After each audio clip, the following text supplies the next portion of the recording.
کرنے کے پہلے بتائیے گا کہ آج کس درخواست پر کس معاملے کی سماعت اور کب تک ارجنٹ ہوئی؟ جی بسم اللہ الرحمن الرحیم. دیکھیے آج ہمارے ڈیفنس وٹنس فتح اللہ برکی پہ کراس ایگزامینیشن تھا اور میں یہ کہنا چاہوں گا کہ جو کراس ایگزامینیشن عدالت میں کیا گیا وہ تو کیس کے متعلقہ زیادہ تر سوال نہیں تھے. سوال یہ پوچھا گیا کہ سہیل آفریدی صاحب گئے ہیں ادھر پنجاب اسمبلی میں اور ان کو روکا گیا. سوال یہ کیا گیا کہ علی امین گنڈا پور صاحب نے لوگوں کے بیل بانڈز کے حوالے سے کوئی معاملات کیے. تو اس طرح کے سوال کیے گئے. مجھے تو یہ لگا کہ پراسیکیوشن ڈر گئی ہے کیس کے فیصلے سے اور وہ ڈیلنگ ٹیکٹکس کر رہی ہے. ادروائز تو بڑا سمپل سا سٹیٹمنٹ تھا. سٹیٹمنٹ کیا تھا کہ انہوں نے ایک یو ایس پی دی عدالت میں, کچھ سٹیٹمنٹس تھی لوگوں کی اور اس یو ایس پی کو دینے کی کچھ وجوہات تھیں جو کہ میں انشاءاللہ فائنل آرگومنٹس کے ٹائم بتاؤں گا. لیکن اس وقت تک جو چیز ہم چاہ رہے تھے ہمیں اس ڈیفنس سے حاصل ہو چکی ہے. لیکن آج کراس ایگزامینیشن میں مجھے ایک ہی تاثر ملا. آج کی سٹیج جو تھی کہ اجرا کرتے اور مجھے امید تھی کہ لائرز کا ایون بات بھی ہوتی ہے کیس سے پہلے کہ آپ اجرا کتنی دیر میں ختم کر لیں گے. مجھے تو کہا گیا تھا کہ 30 منٹ سے 7 منٹ میں اجرا ختم کر لی جائے گی. لیکن تمام اس طرح کے سوالات کیے گئے جن کا اس کیس سے قطعاً کوئی تعلق ہی نہیں ہے اور کچھ سوالات تو سکینڈلس تھے جو کہ قانونی طور پہ کیے ہی نہیں جا سکتے. کچھ سٹیجز پہ عدالت میں نے اعتراض کیا اور میرے اعتراض کو عدالت نے اپ ہیلڈ کیا, آبجیکشن سسٹین کیا. تو ابھی جرا انہوں نے مکمل نہیں کی لیکن زیادہ تر جرا آج ارریلیونٹ تھی. ڈیفنس فٹنس کی پارشل جرا ہوئی ہے آج کی یہ پروسیڈنگ. سپریم کورٹ کی جانب سے ہر منگل کو بانی پی ٹی آئی سے ان کی بہنوں کی یا خاندان کے لوگوں کی ملاقات کروانے کا حکم جاری کیا. ایک دوسرا سپریم کورٹ کے جو حکم جاری کیا گیا تھا کہ شفا اسپتال میں منتقل نہ کریں, وہ توہین عدالت والا معاملہ آپ سپریم کورٹ میں لے گئے. اس کی پٹیشن آج اس کا نمبر لگ گیا ہے.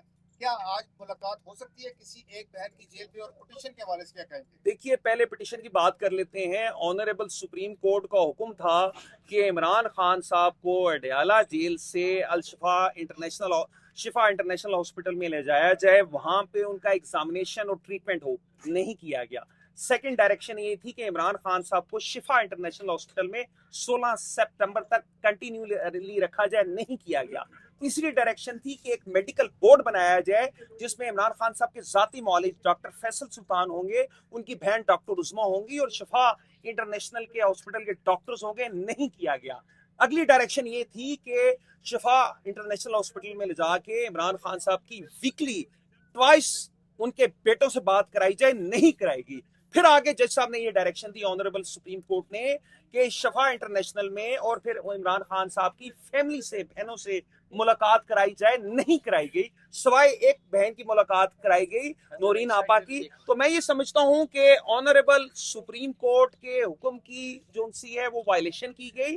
اور یہ وائلیشن کس بابت کی گئی؟ جب دیکھیے آنریبل سپریم کورٹ کے آرڈر کی جو سب سے اہم بات تھی وہ کیا تھی؟ وہ یہ تھی کہ 48 آورز میں عمران خان صاحب کو شفا انٹرنیشنل لے جایا جائے.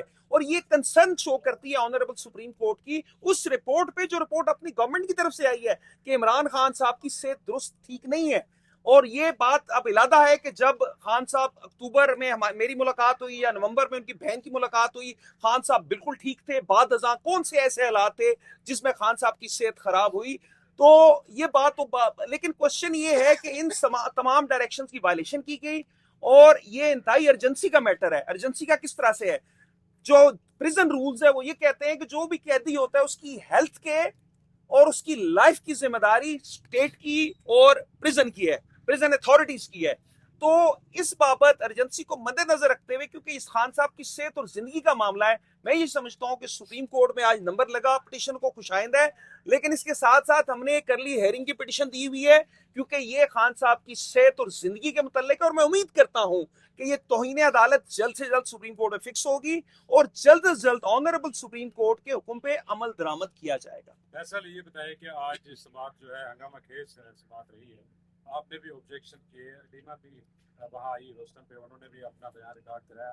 علیمہ خان سے متعلق جو پروسیکیوشن نے سوالات اٹھائے ہیں ان کی جائیداد سے متعلق, آپ سمجھتے ہیں ان کی کوئی ریلیونس ہے اس کیس میں؟ میں یہ عرض کروں گا کہ ٹوٹلی ریلیونٹ ہے اور یہ تو سکینڈلس چیزیں ہیں جن کا کوئی سرے سے وجود ہی نہیں ہے, حقائق کے منافی ہے. علیمہ خان نے